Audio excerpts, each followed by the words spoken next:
Hey everyone, welcome back to Design, Create, Inspire. I'm happy to be here talking with you. I feel like it has been a minute since I've gotten on here and just talked directly with you, so I always enjoy that. Before we get started on today's episode, I have a little bit of housekeeping I want to go into.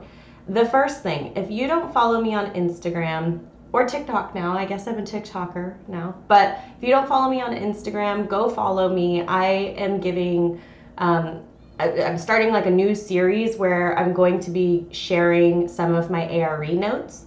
I also just give a lot of like current day-to-day tips and everything over there. So obviously on YouTube, I'm sharing my more, long version of everything that I share. But over on Instagram, I'm there daily. I'm in my direct messages. I'm chatting with you. So if you ever have questions, come hang out with me. So my Instagram handle is just easy, @BeYoungDesign. So come hang out with me and follow me over there. The second thing, I'm super excited because I am doing a giveaway, and I don't want to share on here what I'm giving away because I might change it up a little bit, but it's going to be really exciting. It's part of my new merch line, and I want you to have some of it for free. So I'm doing super easy, not a lot of work, a little review and get entered into a drawing. So go over to Apple Podcasts, rate and review the show, which the show over there is called Design, Create, Inspire. So in case you didn't know that, my podcast is called Design, Create, Inspire. So go over there, leave a review, and take a screenshot of it. Take a screenshot of it before you submit it because sometimes it doesn't get posted for like a couple days. So take a screenshot of that and take a screenshot that shows me you're subscribed to me over here on YouTube, and send that to me in my DMs. Send it to me on Instagram. If you're not on Instagram, you can always email it to me at info@beyoungdesign.com, but then you'll be entered into that giveaway. So definitely go do that. I'm opening it now as soon as this comes out, and I'll probably be doing a couple of them here and there. So go do that. It's a fun way to get yourself some fun merch. So that's pretty much my housekeeping. I hope you are having a wonderful day today, and thank you for joining me. I know the topic of this video is can be a little daunting, and so you're probably like, why is she starting this video off so chipper? Today we're talking about a recession, whether it is a potential future recession, who knows? I'm gonna right off the bat here say I'm not an economist. I am a Jack or Jane of all trades. I like to think of myself. Honestly, I probably wish I were more of just like focus on one thing, but I tend to be multi-passionate. So I do have a lot of interests. I do take on a lot. One thing I am first to say, I'm not an economist. I don't know a whole lot about that. So if you want really, the details of what a recession is, what that looks like, whether we are having one or going to have one or in one, or we're recovering from one, maybe this isn't necessarily the video for that information. But what I do want to talk about is being an architect in a recession or preparing for a potential recession. Because, none of us really know exactly what's going to happen. I mean, there's all the estimates and people can always assume what's going to happen, but no one really knows. The thing we do know, though, is almost everything tends to be cyclical. And what that means is there's going to be ebbs and flows and cycles of economies, of, times where there may be a recession. Then there's time where we come out of the recession. Then there's times where we're preparing for a recession. These things are cyclical. If you look in the past, in time, it's not linear. So one thing for sure that we can know is when 2020 hit, a lot changed. Things kind of went a little crazy. Obviously, a lot of money was pumped into our system. Interest rates were brought so low. Now we're kind of coming out of that. So at the time of this recording, it's 2022, and the interest rates are starting to come back up. The economy is trying to recover from the infiltration of so much money, the printing essentially from thin air of money. And we're seeing a crazy hike in costs of goods, food. I mean, shoot, like an avocado is $5 nowadays, which thank God I grow avocados, and thank God I have 4 chickens and get farm fresh organic eggs, because those also are like $11 a dozen. It's nuts. But so it's safe to say costs are going up. It's always good to create a plan. Now, this is especially important in the world of architecture because, as many of you probably know, the ebb and flow of the construction industry is really, what's the word I'm thinking of? Volatile, or it's very sensitive to what's going on in the world, what's going on with the markets, because a lot of times, especially in the residential world, especially in the custom residential world, people are building when things are going great, when their stocks are going really well. We saw this at the end of 2020 when the rates were so low, everyone was buying new homes.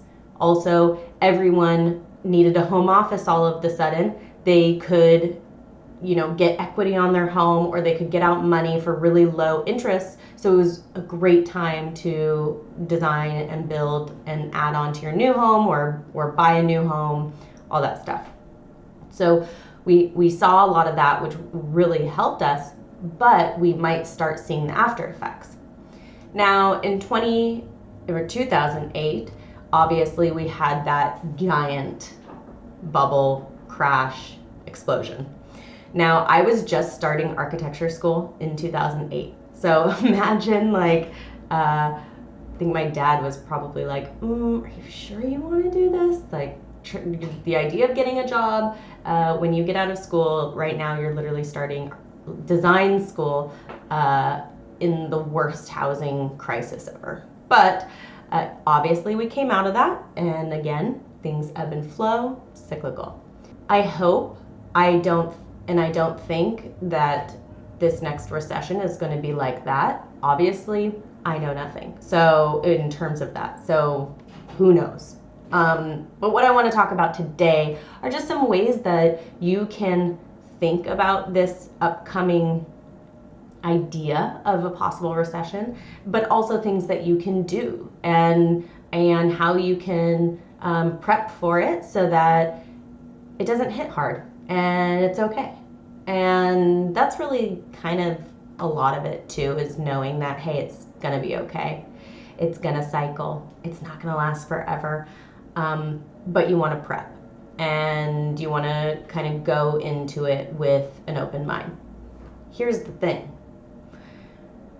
Times like recessions, or even like 2020, a pandemic hit, it can bankrupt and it can tear down a lot of people. But the amount of millionaires that are made during times like these is huge.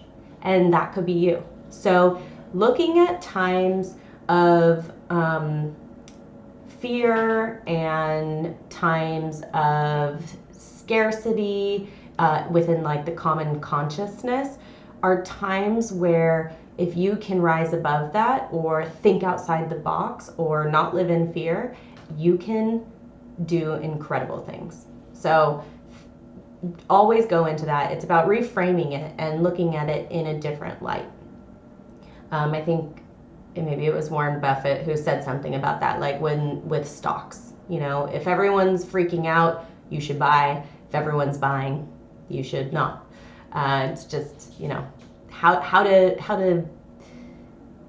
how how to make the best out of the situation and realize the potential in sometimes the hard times.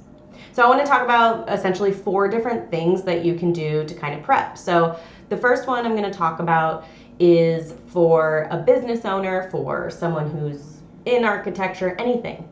But one of the things, and they kind of all a little bit connected, but the first thing I want to talk about is having multiple streams of income. So obviously, if you have multiple streams of income, there's diversity. There's it's kind of like not putting all your eggs in one basket, right? So if you have multiple ways that you are making money, say one of those starts not doing well, at least you're not totally, blindsided and left in the dust. And this could be for anyone, even if you don't own your business, even if you work a typical 9 to 5, maybe there's something on the side that you do. Or, maybe there's even different sections of your business or of your career that you do. I know that doesn't totally make sense, but even like a volunteer type thing. Maybe it's a volunteer type thing that maybe isn't bringing in income now, but could bring on income in the future. And this is going to just segue right into the next one, is figuring out how to create new forms of monetization. So one thing that I think is such a fun way to do this is monetizing a hobby of yours. So if you have something that you already enjoy, you already love to do, say you're an architect by day, but during your off time you love to throw ceramics. Is that how you say it? I don't know. Make ceramics. And that's just a wonderful thing that you like to do. Well, you can start to monetize that, or in the future, think of it as something that can be monetized. And this is going to go straight into the next one. So they're all kind of like layers, but the next one I have is essentially getting in the digital space. Because we are in this world now where you could literally film yourself going to, the ceramic studio after work, and all you do is you're just filming yourself making a new vase, and then you post that up on Instagram or TikTok or YouTube. We're in this digital realm these days where it is possible to monetize your hobbies. And whether that looks like getting a really big following on a social media, and so you're selling affiliate links, or you are actually getting paid, like via YouTube, or you're then teaching people. You are putting together a little course on how to throw the perfect vase, and now you're selling that. So now you're monetizing your hobby. Now it doesn't have to be this full-time business thing that you go off to, but in times of, chaos, and maybe your work is slowing down, well, now you have this alternate thing that you're already doing anyways, but now you're just figuring out a creative way to monetize it. So I love this, especially as artists and designers. The digital space, again, is such a opportunity for all of us. I just recently watched an amazing video on this guy up in Portland who makes furniture. He's a woodworker, and I wish I had. I'll link his thing. He's got like almost 2 million followers now, and he was talking all about how he was just doing this for fun, and he was posting, just little tips and tricks. He was an EMS pilot on the side, or that was his full-time job. And so on the side, he was doing this woodworking, and it's blown up, and he's just killing it. So that could be you too. I mean, especially as architects, we are primarily in the service-based industry. And so in a service-based industry, we're often at the helm of our clients. And during something like a recession, that can dip. or there's just a lot of fluctuation. But we don't have to just be in the service-based industry. We're multifaceted. So the woodworker, for example, that's something that you could do. I'm sure that there's a creative part of you as an architect or a designer who would be interested in like furniture design. And then maybe it's not even building it. Maybe it's just sketching it. Maybe you're just, sketching and showing your ideas via sketch. There's also such a huge market for like home DIY type stuff. Well, the headline of watch how this architect transforms her kitchen on a budget, and post that on YouTube or post that on Instagram. And it's little things, little whatever that you could do, and that could turn into a whole thing. So getting in the digital space, and it could be small now, just sharing some of your portfolio or anything like that. But imagine starting now for fun, not doing anything that like extra, like going to the ceramic studio and taking a video or photo, because you already would be.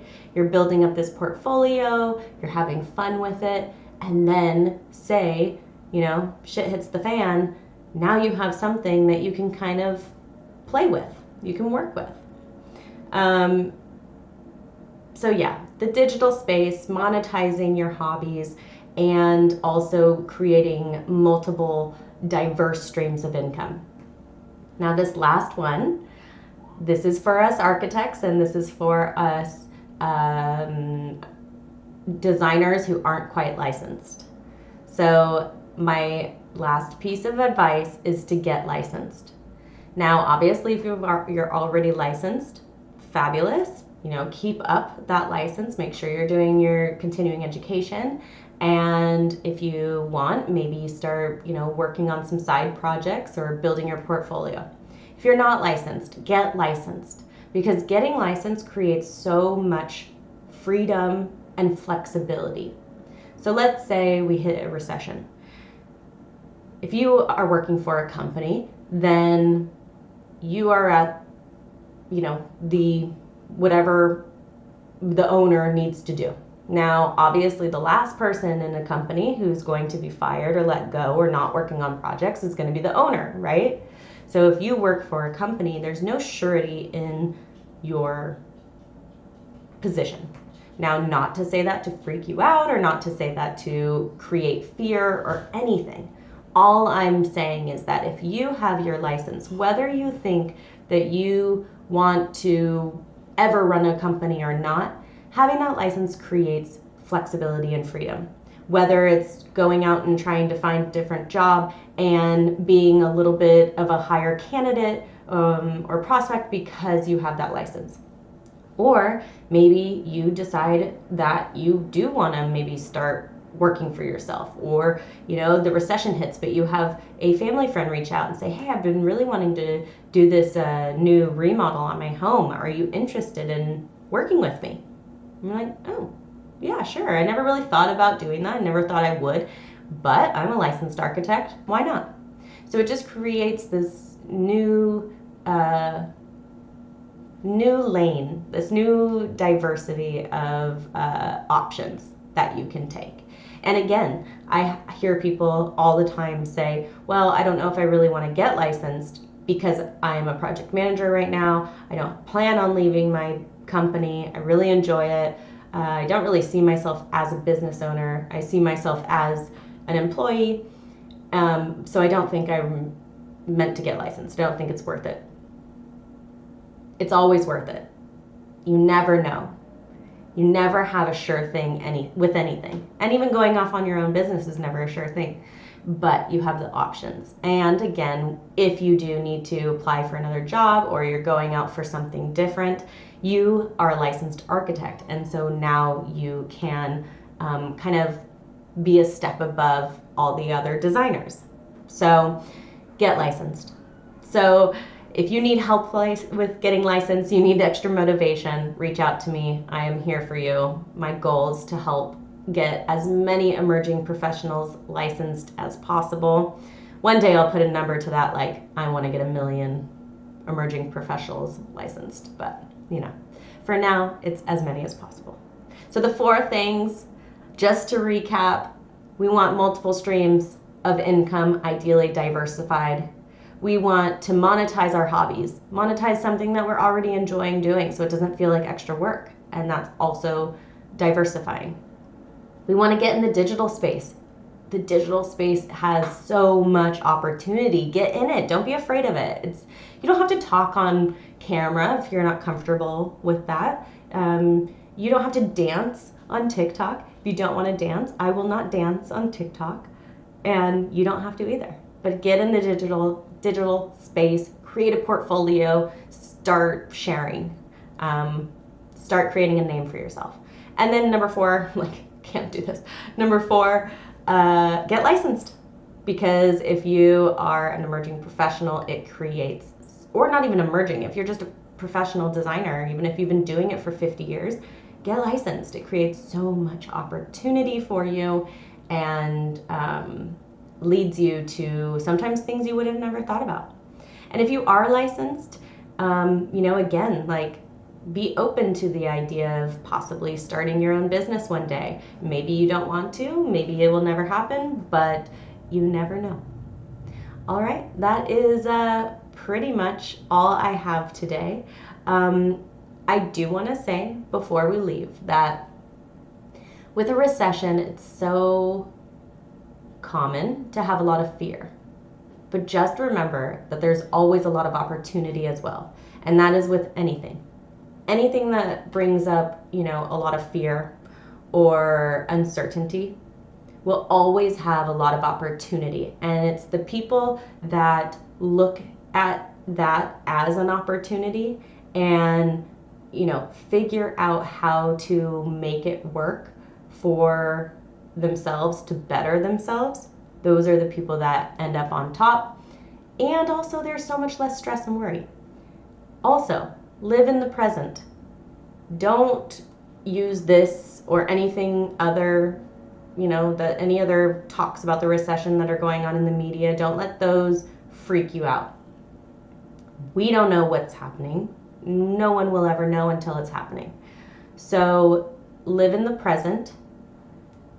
Don't worry. If you're living in the present, you're not able to worry because, right, worrying is thinking about the past or fear of the future. So try to live in the present, but create some plans. And everything that I talked about today are all really fun and exciting things that can just build you up and move you forward, whether there's a recession or not. So have fun with it, and hopefully this was helpful and provided some value in how you can, create a fun future for yourself, recession or not. And with the baby yelling in the background, I think that's my cue. Don't forget the giveaway. Go over to Apple Podcasts, write your review, screenshot it, then post it. And subscribe on YouTube, send me a screenshot, DM me at BeYoungDesign on Instagram, and I'll enter you in that drawing. And once you DM me, I'll send you more info on when the drawing's happening and all that good stuff. So, okay. Have a beautiful day. Thank you for being here. I'll see you soon. Bye.